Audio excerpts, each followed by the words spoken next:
ਦੁਨੀਆ ਵਿੱਚ ਵੱਖ-ਵੱਖ ਤਰ੍ਹਾਂ ਦੇ ਮੁਲਕ ਅਤੇ ਸੱਭਿਆਚਾਰ ਮੌਜੂਦ ਨੇ ਜਿਨ੍ਹਾਂ ਦਾ ਆਪਣਾ ਇਤਿਹਾਸ ਅਤੇ ਆਪਣੀ ਕਹਾਣੀ ਹੈ।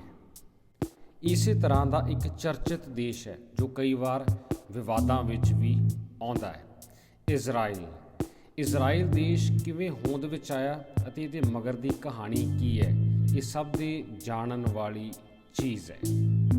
ਉਸ ਦਾ ਇੱਕ ਪ੍ਰਮੁੱਖ ਕਾਰਨ ਇਹ ਵੀ ਹੈ ਕਿ ਇਜ਼ਰਾਈਲ ਦੁਨੀਆ ਦਾ ਇਕਲੌਤਾ ਯਹੂਦੀ ਬਹੁ ਗਿਣਤੀ ਵਾਲਾ ਮੁਲਕ ਹੈ।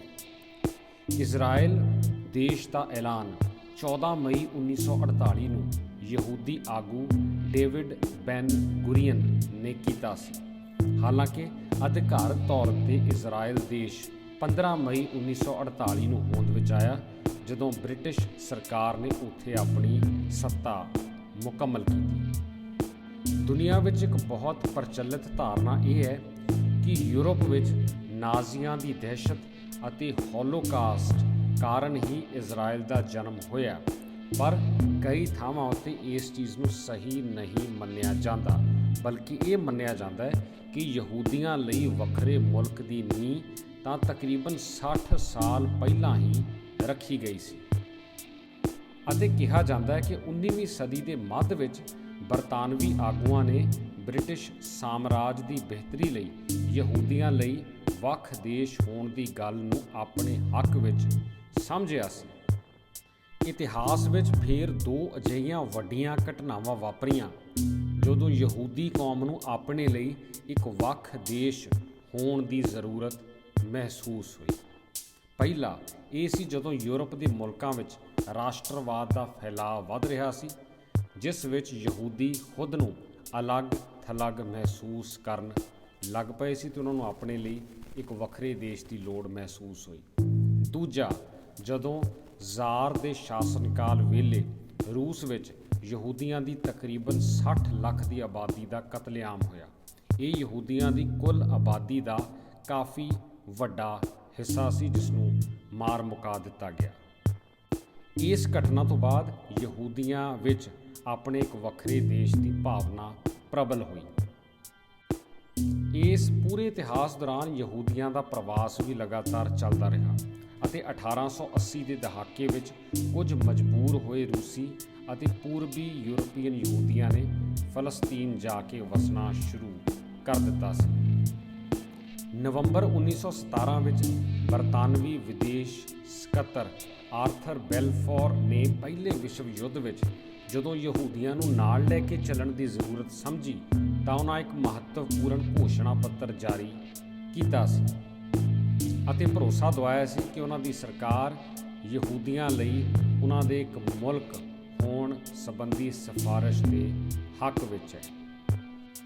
ਫਲਸਤੀਨ ਇਲਾਕੇ ਵਿੱਚ ਯਹੂਦੀਆਂ ਦੀ ਵੱਧਦੀ ਗਿਣਤੀ ਅਤੇ ਉੱਥੇ ਅੰਗਰੇਜ਼ਾਂ ਦੇ ਸ਼ਾਸਨਕਾਲ ਦੌਰਾਨ ਵੱਖਰੇ ਯਹੂਦੀ ਮੁਲਕ ਦੀ ਗੱਲ ਹੋਣ ਨੂੰ ਲੈ ਕੇ ਉੱਥੇ ਵਸਦੇ ਅਰਬ ਭਾਈਚਾਰੇ ਅਤੇ ਯਹੂਦੀਆਂ ਦਰਮਿਆਨ ਕੁਝ ਤਣਾਅ ਵੀ ਬਣਨਾ ਸ਼ੁਰੂ ਹੋ ਗਿਆ ਸੀ।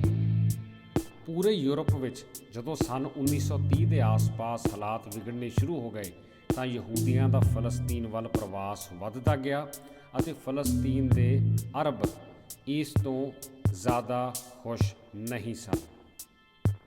ਜਦੋਂ ਉੱਥੋਂ ਦੇ ਹਾਲਾਤ ਵਿਗੜਦੇ ਗਏ ਤਾਂ ਬ੍ਰਿਟਿਸ਼ ਸਰਕਾਰ ਨੇ ਆਪਣੇ ਹੱਥ ਖੜੇ ਕਰ ਦਿੱਤੇ ਅਤੇ ਸੰਯੁਕਤ ਰਾਸ਼ਟਰ ਨੂੰ ਇਸ ਮਸਲੇ ਦੇ ਹੱਲ ਦੀ ਜ਼ਿੰਮੇਵਾਰੀ ਸੌਂਪ ਦਿੱਤੀ।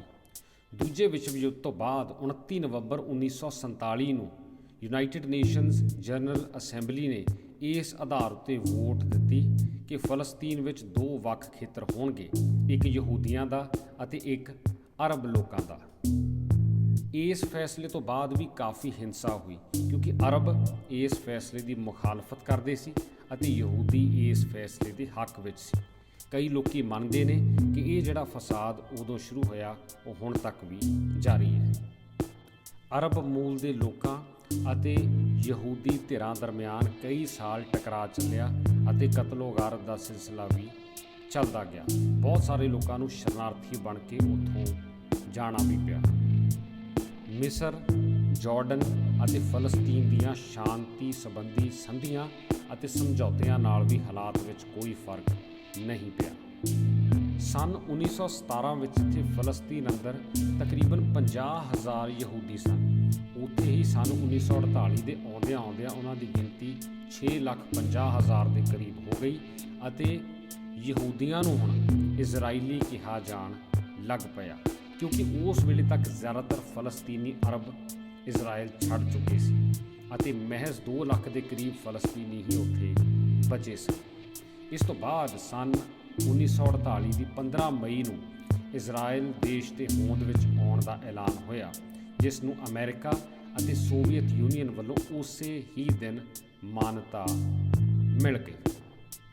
ਇਸ ਤੋਂ ਬਾਅਦ ਇਜ਼ਰਾਈਲ ਅਤੇ ਉਸਦੇ ਆਲੇ ਦੁਆਲੇ ਦੇ ਅਰਬ ਮੁਲਕਾਂ ਅਤੇ ਫਲਸਤੀਨੀ ਲੜਾਕੂਆਂ ਦਰਮਿਆਨ ਕਈ ਦਹਾਕਿਆਂ ਦਾ ਸੰਘਰਸ਼ ਚੱਲ ਰਿਹਾ ਹੈ। ਫਲਸਤੀਨੀ ਹਾਲੇ ਵੀ ਇਸ ਗੱਲ ਦਾ ਗੁੱਸਾ ਦਿਲ ਵਿੱਚ ਰੱਖਦੇ ਨੇ ਕਿ ਉਹਨਾਂ ਦੇ ਇਲਾਕੇ ਵਿੱਚੋਂ ਉਹਨਾਂ ਨੂੰ ਬਾਹਰ ਕੀਤਾ ਗਿਆ ਅਤੇ ਯਹੂਦੀਆਂ ਨੇ ਉਸ ਇਲਾਕੇ ਨੂੰ ਆਪਣਾ ਦੇਸ਼ ਬਣਾ ਲਿਆ। ਇਸੇ ਕਾਰਨ ਸਨ 1948 ਤੋਂ ਬਾਅਦ, ਯਾਨੀ ਕਿ ਦੂਜੇ ਵਿਸ਼ਵ ਯੁੱਧ ਦੇ ਸਮੇਂ ਤੋਂ ਬਾਅਦ ਵੀ ਅਰਬ ਮੁਲਕਾਂ ਅਤੇ ਇਜ਼ਰਾਈਲ ਦਰਮਿਆਨ 2 ਵਾਰ ਜੰਗ ਹੋ ਚੁੱਕੀ ਹੈ। ਹਾਲਾਂਕਿ ਦੋਹੇ ਜੰਗਾਂ ਇਜ਼ਰਾਈਲ ਨੇ ਜਿੱਤੀਆਂ ਮੰਨੀਆਂ ਜਾਂਦੀਆਂ ਨੇ।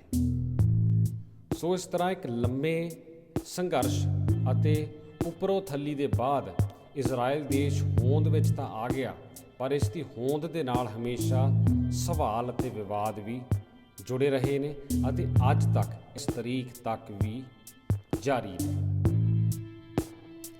ਅਤੇ ਨਾਲ ਦੀ ਨਾਲ ਇਜ਼ਰਾਈਲ ਅਤੇ ਫਲਸਤੀਨੀਆਂ ਦਾ ਸੰਘਰਸ਼ ਹੁਣ ਵੀ ਕਿਸੇ ਨਾ ਕਿਸੇ ਰੂਪ ਵਿੱਚ ਚੱਲਦਾ ਹੀ ਜਾ ਰਿਹਾ ਹੈ।